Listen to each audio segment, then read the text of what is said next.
오늘은 성령을 따라 행하라 라는 말씀 제목으로 함께 말씀의 은혜를 나누겠습니다. 우리는 저번 주 좋은 열매를 맺는 삶이라는 말씀으로 함께 은혜를 나누었죠? 기억하고 계십니까? 한번 시험을 한번 볼까요? 세 가지를 말씀드렸는데 한번 기억을 한번 해보시기 바랍니다. 먼저는 예수님이 참 포도나무가 된다는 사실을, 그 진리를 믿으셔야 된다는 것입니다. 세상에 진리라고 외쳐대고 진리처럼 보여지는 많은 것들이 있지만 예수님만이, only Jesus, 예수님만이 참 진리라는 것을 잊으셔서는 안 되겠습니다. 아멘. 두 번째는 반드시 인생에는 전쟁이 있다는 사실입니다. 우리에게 왜 이렇게 많은 고난과 시련이 있을까요? 그것을 좋은 열매를 맺도록 하기 위한, 나를 축복하기 위한 하나님의 선한 계획 가운데서 보셔야 한다는 것입니다. 그리고 마지막으로 참 포도나무 되신 예수님 안에 거하여야 한다는 것입니다. 거하라를 그 15장 10절 안에서 거하라는 말이 7번이나 반복해서 강조되어 있습니다. 그러면 좋은 열매를 주렁주렁 많이 맺을 수 있습니다. 우리가 성경을 읽는 것도 하나님의 말씀에 조금이라도 많은 시간을 거하고자 하는 노력의 한 예요, 한 실천입니다.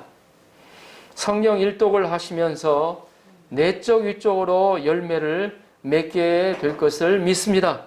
아멘. 여러분들도 인생에 좋은 열매를 많이 맺고 싶으시죠? 아멘. 어떻습니까? 인생의 열매는 부자가 되는 것, 또 명예와 권력 등으로 표현할 수 있는 외적인 열매와 또 내적인 열매로 나누어 생각해 볼 수가 있습니다. 어찌 보면 성경에서는 이 내적인 열매만을 강조하고 있는 것 같은데 꼭 그렇지만은 않습니다. 한 예가 욥입니다. 10월부터 생명의 삶 욥기서 말씀이 시작되었죠. 욥은 동방에서 이름난 큰 부자였습니다. 성경은 그를 표현하기를 온전하고 정직하여 하나님을 경유하며 악에서 떠난 자라고 표현하고 있습니다. 한마디로 그는 하나님을 경유하던 자였습니다. 하나님을 두려워하며 살던 자였습니다. 두려워했기에 이 땅에서 자기 마음대로 살지 않았어요. 하나님이 원하시는 것이 뭐고 하나님이 기뻐하시는 것이 무엇인가를 위해서 살았습니다. 그랬을 때 하나님은 그에게 아들 7과 딸 3, 합해서 10명의 자녀를 주셨습니다. 그뿐만이 아닙니다. 가축들도 많고 단위가 막 몇천입니다. 한번 읽어보셨으니까 아실 겁니다. 그리고 종들도 많았습니다. 오늘날도 말하면 거부입니다. 거부. 하나님을 경외하는 삶은 오늘 말씀에서 나오는 성령을 따라 행하는 삶과 연결이 됩니다. 오늘 말씀을 통하여 좋은 열매를 맺는 비밀을 깨닫고 많은 열매를 맺는 삶이 되시도록 축복하며 기도합니다. 아멘. 갈라디아서 5장 1절은 이렇게 시작합니다. 5장 1절 한번 보시는 분들은 한번 펴서 보시기 바랍니다. 갈라디아서 5장 1절입니다. 그리스도께서 우리를 자유롭게 하려고 자유를 주셨으니 그러므로 굳건하게 서서 다시는 종의 멍에를 매지 말라. 아멘. 우리는 예수님의 십자가를 통하여 죄의 속박, 얽매임에서 자유함을 얻게 되었습니다. 그러면 그 자유를 어떻게 사용해야 하는가 하는 것입니다. 이제 주에서 자유로운 몸이 되었으니까 이야 자유다 하면서 자기 마음대로 또 자기 살고 싶은 대로 살라는 것입니까? 아닙니다. 자유민주주의의 가장 큰 특징과 특권은 자유에 있습니다. 모든 사람들이 어때요? 누구나 자유를 누리고 행복을 추구할 권리가 있어요. 그러나 그 자유는 법률 안에서 보장되어 있다는 것을 우리는 기억해야 합니다. 사람이 자유를 누리다가도 법을 어기고 범죄를 저지르면 어떻게 됩니까? 잡아서 유치장에 집어넣고 감옥에 집어넣어 버립니다. 자유가 그때부터는 박탈이 돼요. 자기 마음대로 어디도 갈 수가 없어요. 꽉 잡혀가지고 감옥에 가둬두기 때문입니다. 그때부터는 자유를 누릴 수가 없습니다. 그래서 오늘 사도 바울은 우리가 자유를 얻은 몸으로써 예수 그리스도를 통해서 자유를 얻은 몸으로써 적극적으로 어떻게 살아야 할 것인가를 말씀해 주고 있습니다. 자, 16절, 17절을 보십시오. 16절, 17절 함께 한번 읽어보도록 하겠습니다. 시작. 내가 이르노니 너희는 성령을 따라 행하라. 그리하면 육체의 욕심을 이루지 아니하리라. 육체의 소욕은 성령을 거스리고 성령은 육체를 거스르나니 이들이 서로 대적하므로 너희가 원하는 것을 하지 못하게 하려 함이니라. 아멘. 성령을 따라 행하라. 그리하면 육체의 욕심을 이루지 아니하니라. 자유를 얻은 우리는 성령을 따라서 행하라고 말씀하고 있습니다. 우리에게는 육체의 소원과 성령의 소원이 공존해 있습니다. 육체의 소원과 또 우리의 성령의 소원이 같으면 좋겠는데 다를 때가 너무 많아요. 다르다는 겁니다. 육체의 소원은 어때요? 죄악된 이 본성의 소원입니다. 좀 더 아니라고 어때요? 자기 편한 것만을 추구를 해요. 또 이기적이고 다른 사람은 생각하지 않고 자기 이익만을 추구하는 것.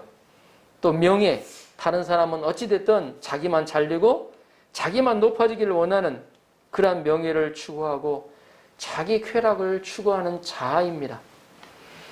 예레미야 17장 9절에서는 만물보다 거짓되고 심히 부패한 것은 사람의 마음이라고 기록하고 있습니다.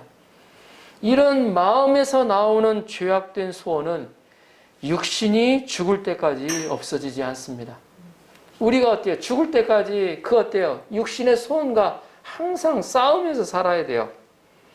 우리가 어떻게 이런 육체의 소원에서 벗어날 수 있습니까? 자유로울 수 있습니까? 우리가 어떻게 사랑으로 종로로 타며 살 수가 있습니까? 바로 성령의 소원을 따라서 행하면 됩니다. 성령을 따라서 행하라. 오늘 말씀의 주제입니다. 쉬우면서도 어려운 말씀이에요. 우리가 죄 사함 받고 예수님을 믿을 때 성령을 받았습니다. 성령님은 내 안에 거주하시는 생명입니다. 우리의 육신이 식욕, 정욕, 수면욕, 명예욕이 있듯이 성령님도 소원을 갖고 일하십니다. 거룩한 소원이 있습니다. 우리는 거듭났으면 성령을 따라서 행해야 합니다. 성령이 원하는 것을 행해야 한다는 것입니다. 성령님은 우리 안에서 소원을 두고 열심으로 일하십니다. 성령님은 우리보다 더 지혜롭고 우리보다 더 능력이 있습니다. 성령님은 우리가 어때요? 앞을 내다볼 수 없는 그런 때 능력이 없지만 성령님은 우리의 앞을 내다볼 수 있는 능력이 있는 분이십니다.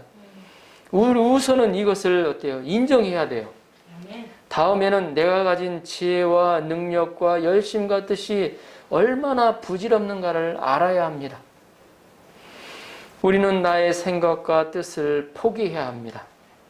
그러면 성령이 우리에게 소원을 주시고 일하십니다. 우리는 이제 성령님과 동행하며 살아가야 합니다. 하나님의 말씀을 따라서 살아가야 합니다. 사도 바울이 성령을 따라서 살게 된 데는 두 가지 사건이 있었습니다. 그는 그리스도의 수도, 그리스의 수도 아덴에서 자신의 지혜와 능력으로 복음을 열심히 전했습니다. 그런데 그 결과는 어땠죠? 아덴에서 복음 어때요? 전해서 너희 어때요? 종교성이 많다고 하면서 그들 어때요? 인정하면서 복음을 전했지만 결과는 열매가 없고 철저한 실패였습니다. 바울은 그때 생각했을 것입니다. 내가 왜 실패했지? 내가 어때요? 내 머리와 내 지식과 경험을 다 쏟아붓고 그들을 섬기고자 어때요? 몸부림치면서 어때요? 그들을 섬겼는데 왜 어때요? 자신의 지혜와 능력을 열심으로 해서 했는데 실패했습니다. 바로 자신의 지혜와 능력을 의지하였기 때문입니다. 이때부터 사도 바울은 성령을 따르기 위해서 자신의 가지고 있는 모든 인간적인 지혜와 능력을 포기해 갑니다. 자기 현재 능력이 있지만 성령님을 앞세우기 시작합니다. 성령님을 따르기 위해서 두렵고 떨림으로 살아가기 시작합니다. 그러자 바울은 성령을 따라서 행할 수 있었습니다. 그러자 바울에게 성령의 지혜와 능력이 나타나기 시작하였습니다. 이 사건을 바울에게 두 번째 회심이라고 합니다. 또 하나의 사건은 로마서 7장에 나오는 사건입니다. 그는 탐심을 없애고자 최선을 다하는 그의 고분군투하는 모습이 나옵니다. 그러나 결국은 탐심을 행할 수밖에 없는 자신을 발견하게 됩니다. 그래서 그의 고백이 무엇입니까? 오라, 나는 공고한 사람이로다. 이 누가 이 사망의 몸에서 나를 건져내랴. 그는 자신을 나는 공고한 사람이라고 고백하고 외쳤습니다. 탄식했습니다. 그는 자신이 얼마나 연약하고 부족하고 죄악된 자인가 저 자신에게 철저히 절망하고 그때부터 성령을 따르는 삶을 배우기 시작했습니다. 그렇습니다. 성령님을 따르기 위해서는 먼저 자아에 대해서 절망하고 포기하는 것이 필요합니다. 하나님이 저와 여러분에게 자기에 대해서 철저히 포기하게 하시고 성령님을 따르는 풍성한 은혜를 주시기를 기도합니다. 아멘. 18절에서 21절을 보십시오. 좀 길지만 천천히 같이 한번 읽어보겠습니다. 18절에서 21절입니다. 너희가 만일 성령의 인도하시는 바가 되면 율법 아래에 있지 아니하리라. 육체의 일은 분명하니 곧 음행과 더러운 것과 호색과 우상 숭배와 주술과 원수 맺는 것과 분쟁과 시기와 분냄과 당 짓는 것과 분열함과 이단과 투기와 술 취함과 방탕함과 또 그와 같은 것들이라.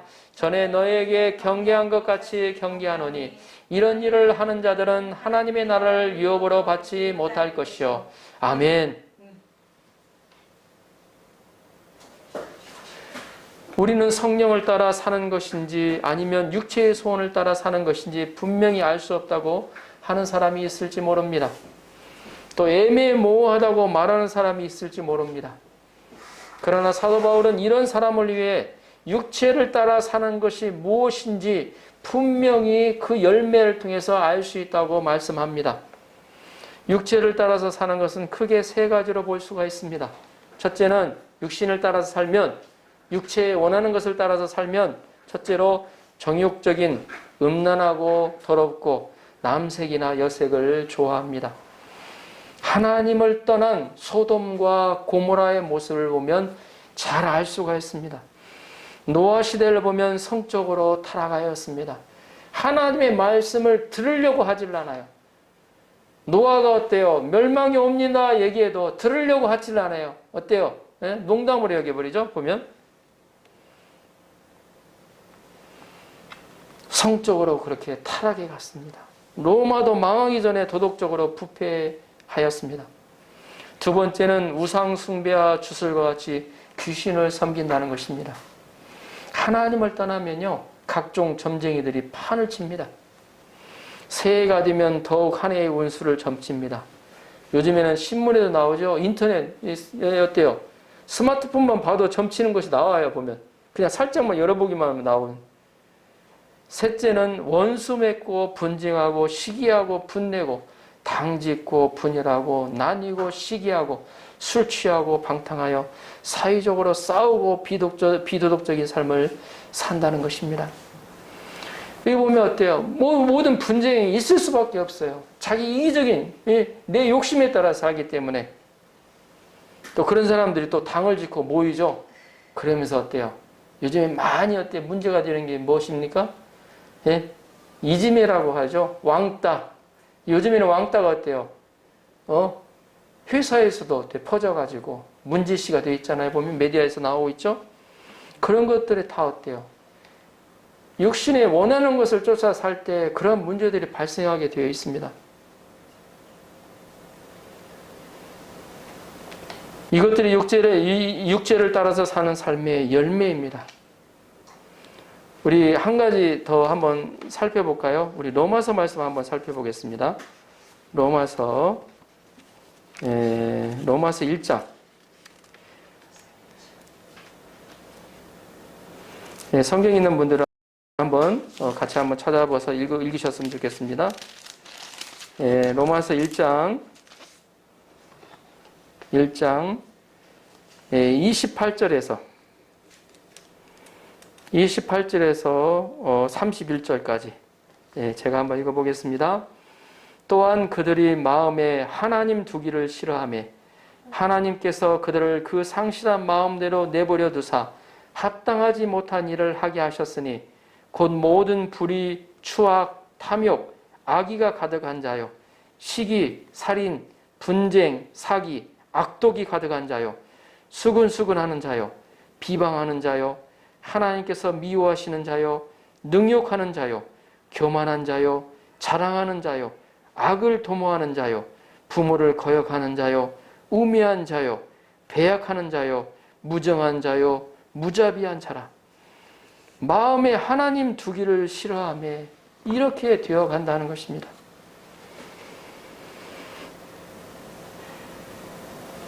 하나님은 열매로서 우리를 심판하신다고 하셨습니다. 우리가 이런 것을 행하면 결국은 하나님 나라에 들어갈 수 없다는 것입니다. 오늘 말씀에도 나오죠. 하나님 나라를 유업으로 받을 수 없다는. 이게 뭐예요? 하나님 나라를 유업으로 받을 수 없다는, 하나님 나라에 들어갈 수 없다는 것입니다.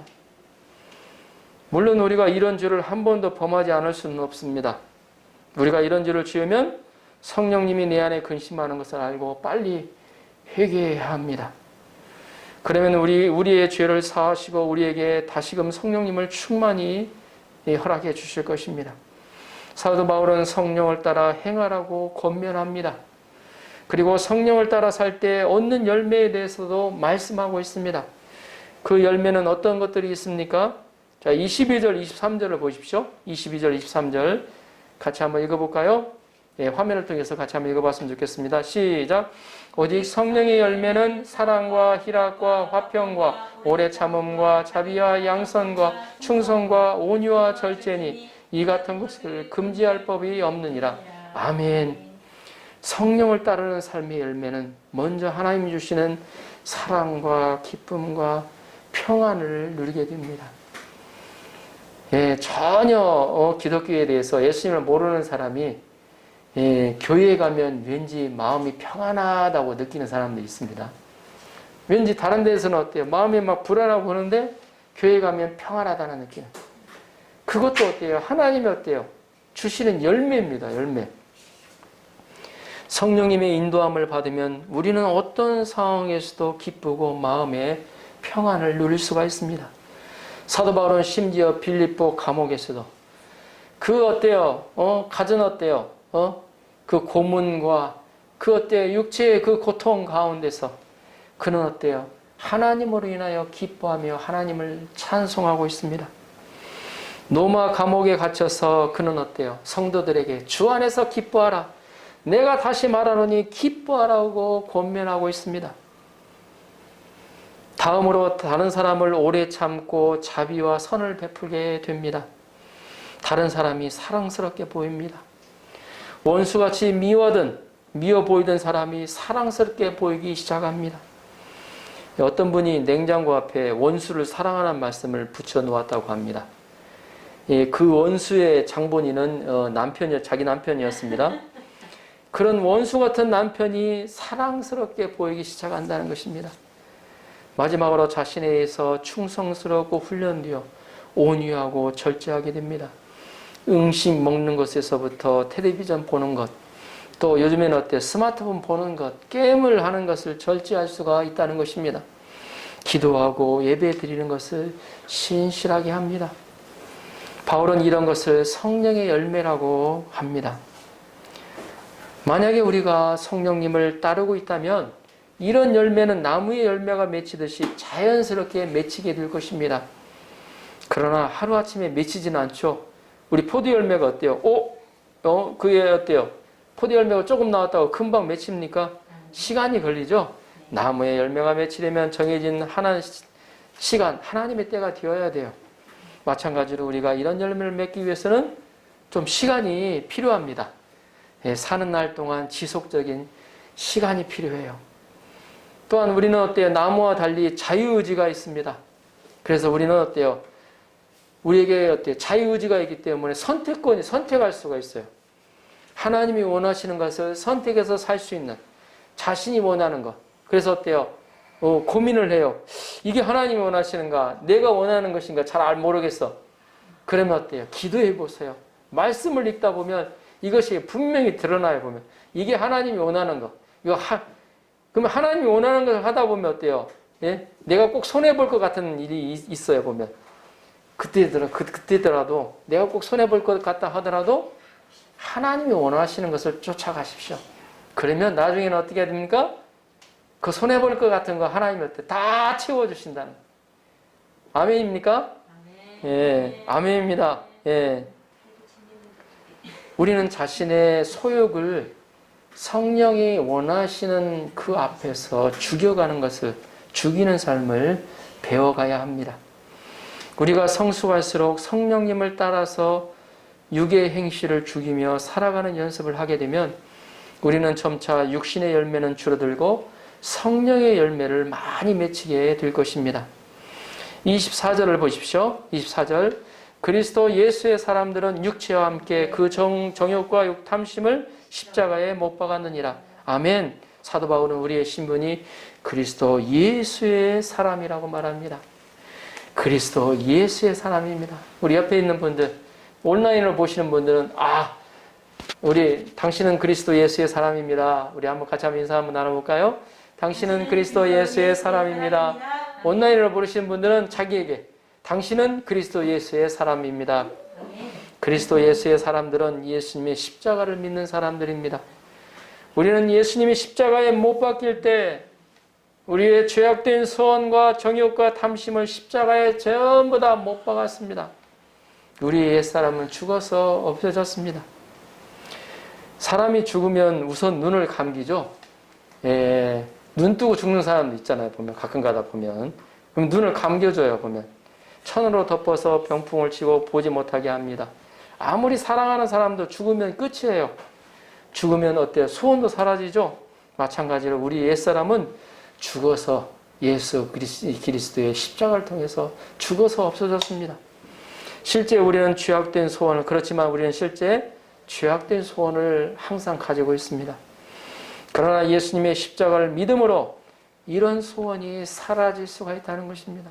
예수 그리스도의 십자가의 피의 보혈로, 피의 힘으로 이제 우리는 십자가 예수님을 믿음으로 이런 죄악된 소원을 포기하고 죽여가야 됩니다.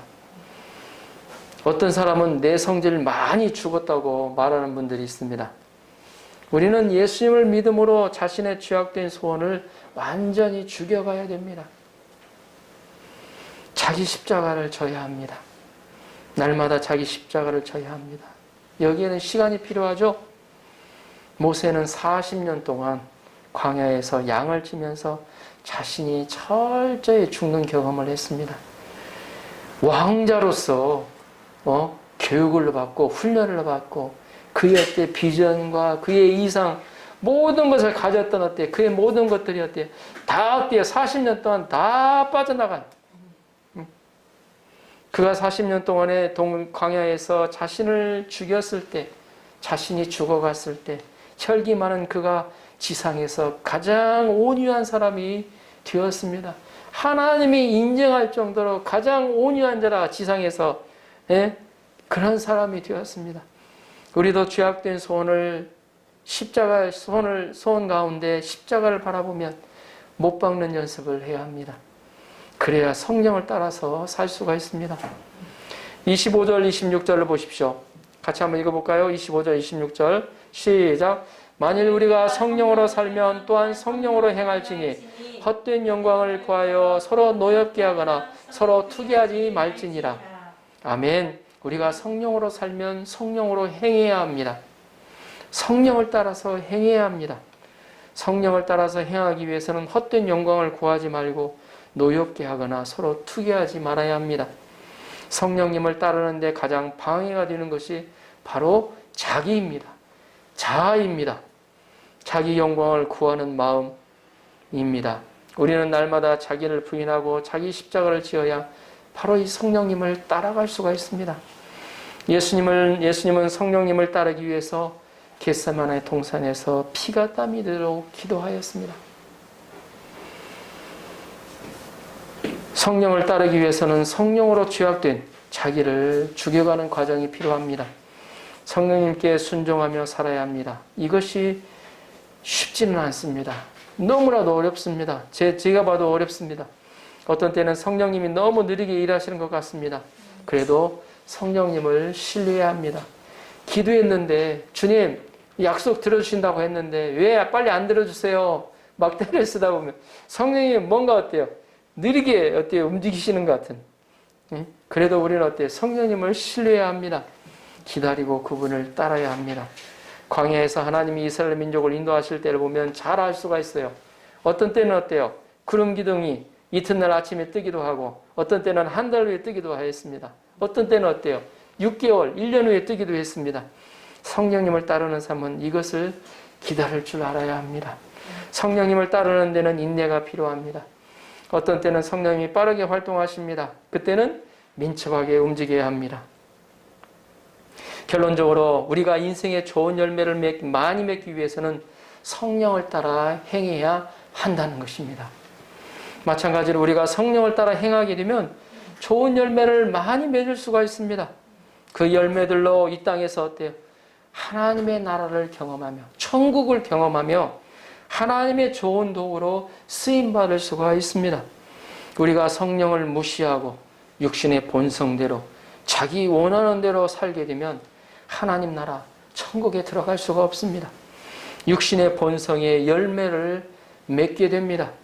이 시간 저와 여러분들에게 성령을 따라 행하는 믿음을 풍성히 허락하여 주셔서 이 가을 성령의 열매들로 수확의 기쁨을 누리게 하여 주시도록 축복하며 기도합니다.